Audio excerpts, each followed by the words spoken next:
Creo que la inteligencia artificial es una buena excusa para repensar el proyecto colectivo educativo que queremos dentro de nuestro modelo de educación.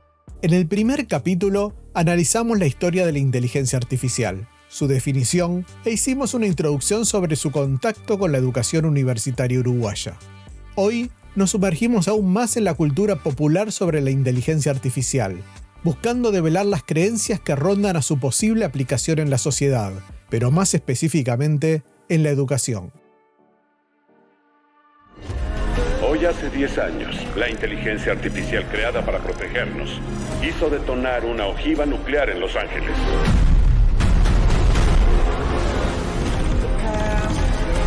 Mientras la IA sea una amenaza, por ningún motivo dejaremos de cazarlos. Esta es una lucha por nuestra propia existencia.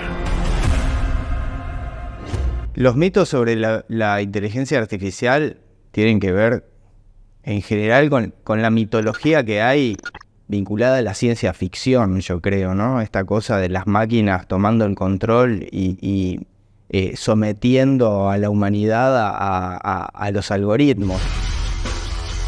Un día las inteligencias artificiales nos mirarán como a simios que caminaban erguidos, condenados sin remedio a la extinción.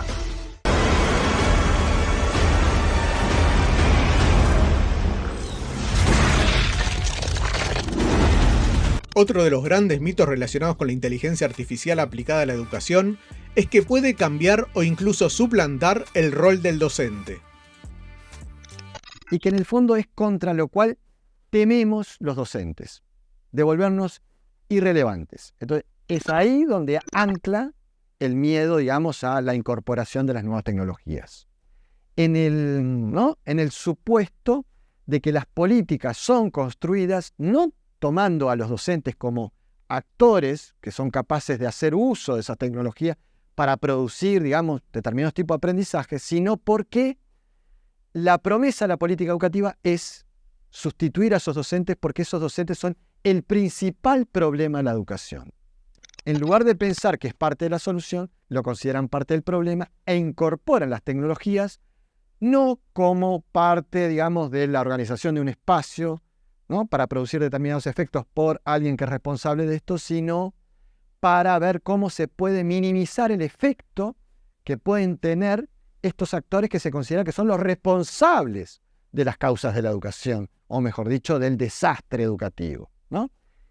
Ahí es donde está el problema. El problema yo creo que no es la inteligencia artificial, yo creo que no son los recursos tecnológicos, sí creo que es la política educativa, cómo coloca a los docentes, en qué lugar, ¿no?, los interpela y qué señales le da acerca de qué es lo que pueden hacer con las transformaciones que se están produciendo en el mundo. Yo creo que lo que no se puede perder de vista es que uno siempre tiene que estar ahí para revisar lo que generó la herramienta, para corregir un poco lo que generó la herramienta, para saber si lo que generó es lo que nosotros queríamos decir. Y si yo no soy crítico y no reviso todo y no tengo cuidado con que lo que está saliendo por ahí es lo que yo necesito, puedo llegar a agarrar ese texto y usarlo para algo y que contenga cualquier disparate. Luego se dice que estas herramientas alucinan y es verdad. Hemos probado a preguntarle al ChatGPT información bien factual. Por ejemplo, ¿quién fue la primera ingeniera mujer en Uruguay? Y da una respuesta que parece súper correcta, muy convincente y todo, pero es completamente inventada. Otro mito que suele presentarse es que la tecnología es capaz de resolver todos los problemas actuales de la educación. A ver, las nuevas tecnologías son a la educación lo que el mercado es al Estado. Hay quienes creen de que el Estado es irrelevante y de que los individuos interactuando libremente en el mercado pueden resolver sus problemas entre sí. Lo mismo pasa en la educación en relación a las nuevas tecnologías. Hay quienes creen que la incorporación de las nuevas tecnologías puede resolver los problemas, digamos, de por sí, que la interacción de los sujetos a través de la tecnología, sin mediación de otros, puede garantizar resolver todos los problemas que hemos tenido.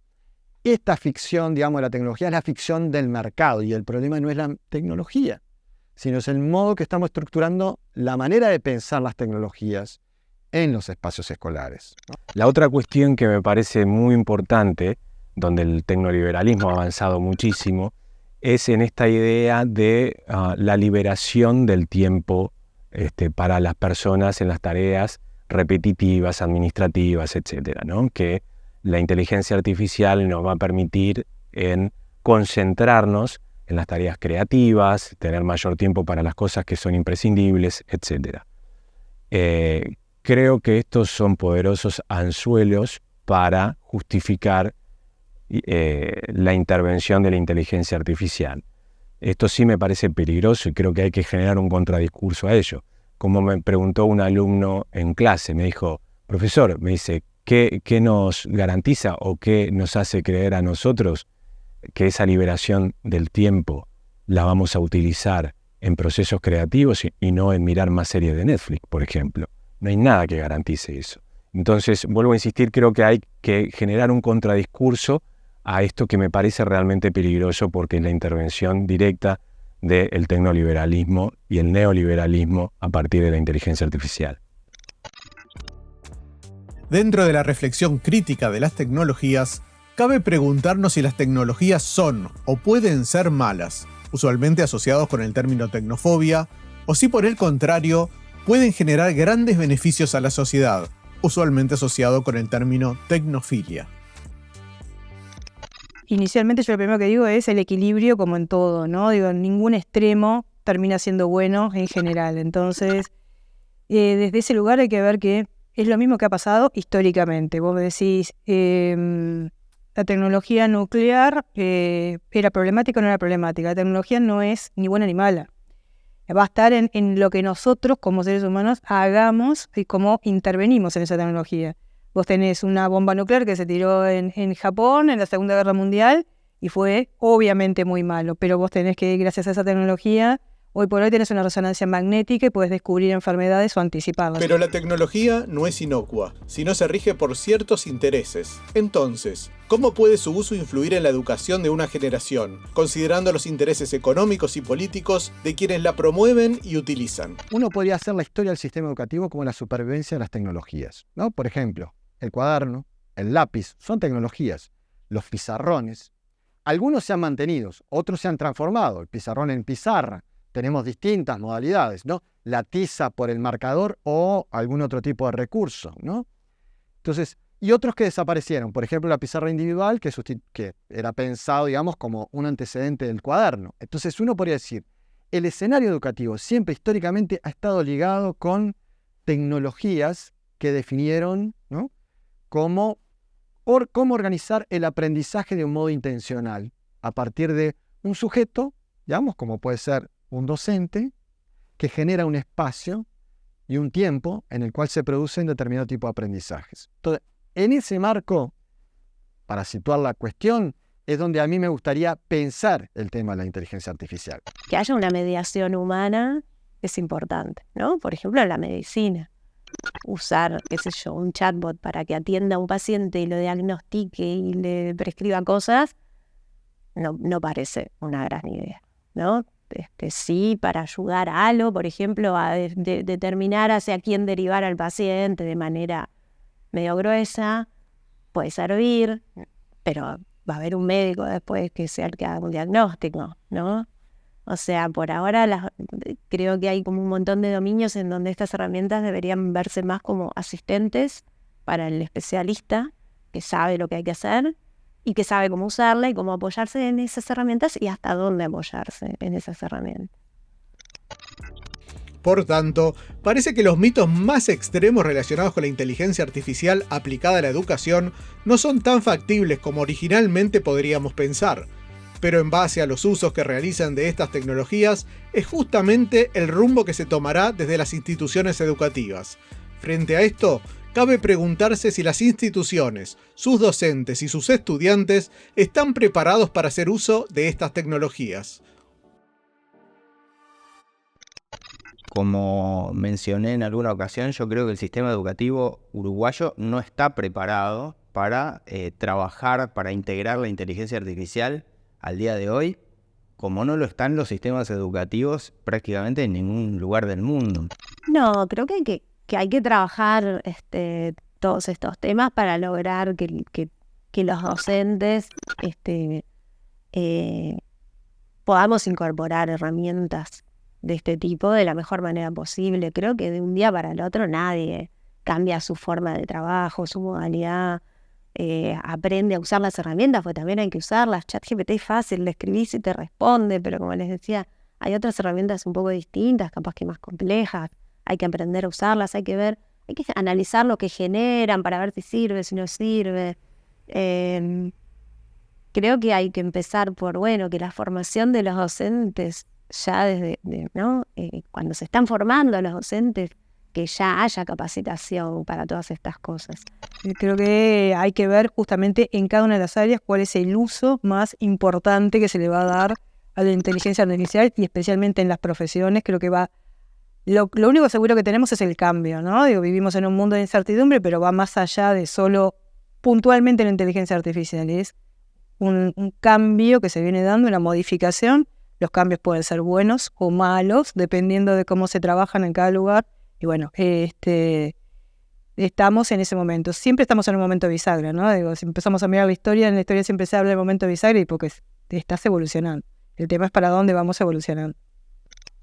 Pero el rumbo de esta evolución no depende únicamente de las instituciones, sus docentes o sus estudiantes, sino que también está ligada directa o indirectamente a las empresas que desarrollan distintos modelos de inteligencia artificial que son popularmente utilizados. Estas industrias están invirtiendo millones de dólares porque se dieron cuenta que la educación es un gran negocio.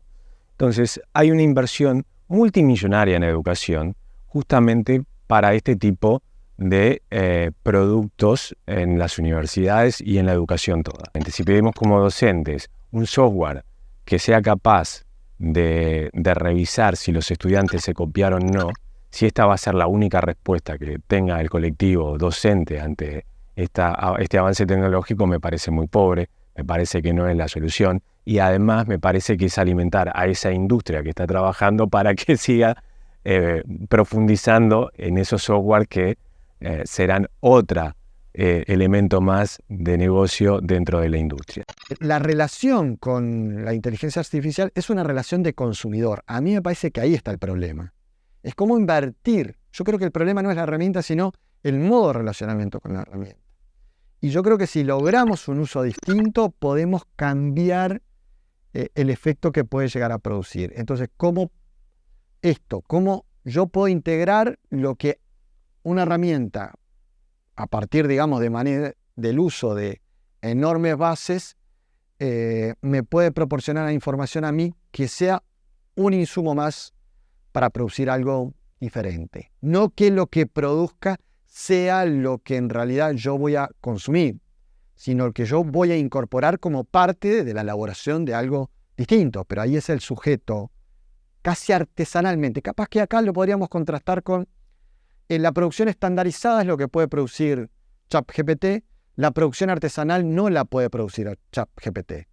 Y si vamos a ir a una lógica más del diseño y de la artesanía, esto es reivindicar el lugar del sujeto, que puede utilizar ChatGPT como una herramienta para producir algo diferente. En la medida de que haya conciencia de que los resultados son producto, ¿no?, de lo que uno puede hacer con la herramienta, se minimizan los resultados. Y esto es lo que uno le transmite también a los estudiantes, en la medida que puede incorporar como un recurso más y puede admitir que los estudiantes incluso puedan usarlo y promover el uso. Entonces, yo creo que los riesgos todavía tienen que ver con ciertas fantasías alimentadas en lugar de la tecnología que los discursos alimentan, de que la tecnología va a resolver los problemas de la educación. Creo que el problema son los discursos.